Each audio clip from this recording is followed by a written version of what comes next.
Naglalakad ako ngayon dito sa may labas ng kabilang side ng subdivision namin. Curious lang ako kasi parang aesthetic yung mga puno doon.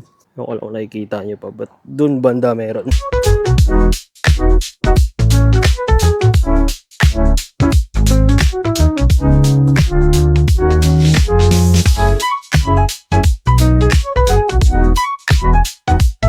Yung mga ginagamit ko na gear pang vlog, same lang din naman siya ever since. Ang dalawang lens lang talaga na mahalaga sa akin so far sa pagbo-vlog. Itong 10 to 18mm ko tsaka yung na 50mm. Lahat na yun from wide, medium hanggang close-up shot. Lagi ko sinasabi na hindi dapat nagmamatter yung gear kapag gusto mo mag-start ng vlog. Pero may mga times kasi na for example, ang gamit mo lang Android. Right? Kahit lumang model ng Android phone pa yan, pwede ka talaga mag-vlog. Ang dami nang gumawa nun, proven na yun. Hindi na questionable yung part na yun. Pero dito magkakaroon ng problema. Let's say meron kang Android phone, ginamit mo siya pang vlog. Pero yung outcome, hindi ka satisfied and ikaw mismo sa sarili mo, hindi mo gusto yung dating ng vlog. Doon na papasok yung idea na gear matters din talaga kahit papano. Kasi anong sense mag-produce ng vlogs or ng videos kung hindi mo rin gusto yung mga ginagawa mo? Yung vlogging magiging hobby na rin sa'yo. Expensive na hobby. Kasi mag-i-invest ka na sa camera eh. Shooting videos gamit yung Android phone mo, kahit luma or bago pa yan, pero hindi ka nasa-satisfy. Mag-i-invest ka ngayon sa DSLR or mirrorless na camera para lang ma-fulfill mo yung feeling na nag-vlog ako gamit yung professional camera. Hindi mo rin kasi madedena yung concept ng vlogging na kapag sinabing vlogger, dapat merong ang gantong klaseng camera. Yung DSLR or mirrorless. Na merong flip screen para vlogger talaga yung dating. Uulitin ko na hindi necessary na magkaroon ka ng gantong klaseng camera para mag-start ng vlog. But, kung hindi ka satisfied and masaya sa pinoproduce ng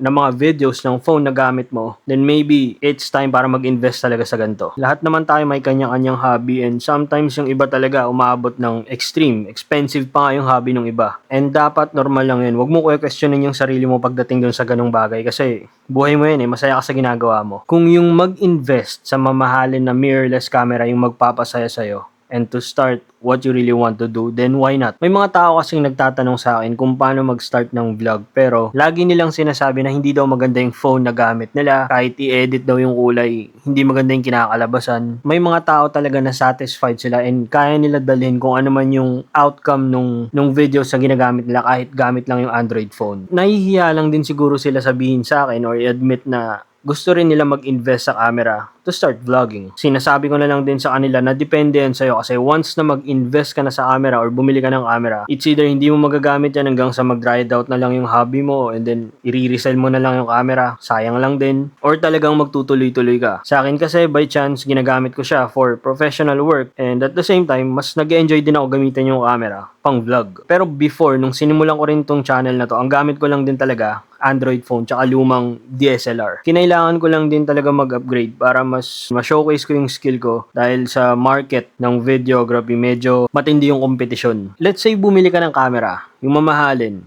Sony or Canon, tapos nawalan ka bigla ng motivation or hindi ka nakapag-start ng vlog. Hindi siya kagaya ng iPhone or ng Android phone. Basta iba yung charisma kapag meron ka nung camera talaga. Naalala ko nung bata pa ako, yung stepdad ko na Japanese, nag-visit dito sa Pilipinas. Big time DSLR user talaga siya. Like, ang camera brand niya pa noon naalala ko, Nikon, ano ba yung pronunciation nyo dyan? Tapos kumpleto yung lens niya, meron pa siyang camera bag. Pag open niya, nakita ko talaga lahat nandun nakalatag. And naalala ko yung first time na nakita ko yun talagang wow. Humanga talaga ako and alam mo yung literal na feeling mo, kumikinang talaga yung mata mo. For some reason, ganun yung naramdaman ko kahit hindi ko pa alam kung ano talaga yung mga bagay na yun. Hindi ko alam kung ano yung tawag doon. Ang alam ko lang na tawag doon camera. Kasi naalala ko nung bata pa ako, pinipicturean ako ng mama ko yung disposable na camera. Tapos nung nakakita ako ng DSLR, sa instinct ko, alam ko na agad na camera yun pero mas high class. And up to this day, hindi ko pa rin talaga nakakalimutan yung amazement na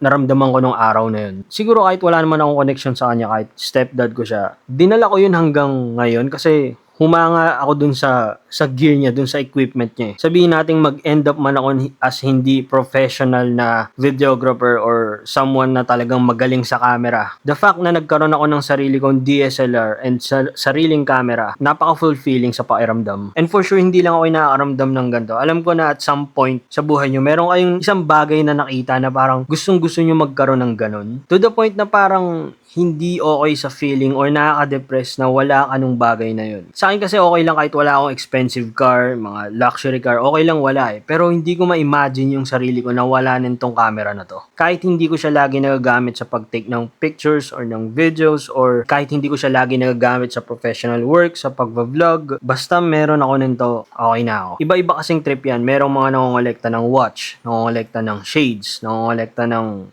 knife. Kahit anong bagay pa yan, kahit expensive man o hindi, as long as you feel good, go for it. Yan yung isa sa lesson ng buhay na natutunan ko. Since hybrid yung setup,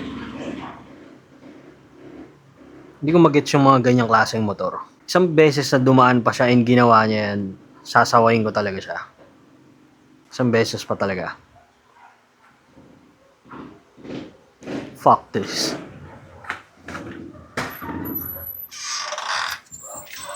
Brad, kailangan talaga i-revolution mo pa?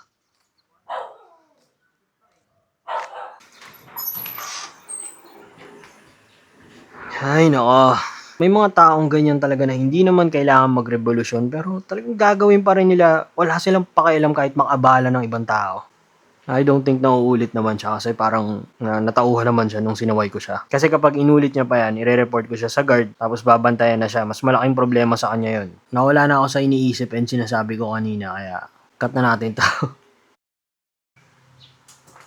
Kakadaan lang ng motor, nangingi naman siya ng pasensya, wala na siyang ibang dahilan. Yung motor niya kasi sinetap niya na yung sa muffler yung malaki ata kaya ganun yung buga, malakas. Kasi nga, para maangas daw. Kapag night shift ka kasi, syempre, normally tulog ka ng tanghali. Tapos kapag nagising ka sa liwanag or minsan sa ingay, ang hirap na ibalik agad yung tulog. Lagi niya ginagawa yan, nire-revolusyon niya yung motor niya kapag bumibili siya dito sa tindahan, malapit sa amin. Hindi ko lang talaga natitsyempohan kasi kapag lumalabas na ako, wala na siya and minsan hindi na ako nababother tumayo para sawayin siya kasi mas mawawala yung tulog ko eh. Ngayon lang ako nakahanap ng tiyempo, nakausap ko na siya, nag-sorry naman siya, inamin naman niya yung mali niya, hindi na daw mauulit, so we're good, hindi ko na siya i-report sa guard. Wala naman sa intention ko yung mang-away or mamahiya kasi naniniwala ako na lahat pwede naman madala sa maayos na usapan. Huwag lang talaga uulit. And isa pa, hindi lang ako yung naghihintay makatsyempo sa kanya kasi may iba kaming kapitbahay dito na nabubuisit na rin talaga. Lalo na yung matatanda, minsan, alam mo naman, yung kapag yung matatanda, minsan kapag nagsalita yan, iba yung masasabi. So, buti na lang din ako yung una niyang nakausap. Mas maayos siya nakausap. Yung half nitong vlog na to, yun na lang yung pinag-usapan. Para medyo mawala yung tension, sound trip na lang muna tayo. Gusto ko lang i-add na minsan kapag gusto nyo magkaroon ng ibang amoy yung bahay nyo, try nyo gumamit ng tong insenso. Ayan yung ginagamit ko. Ayan.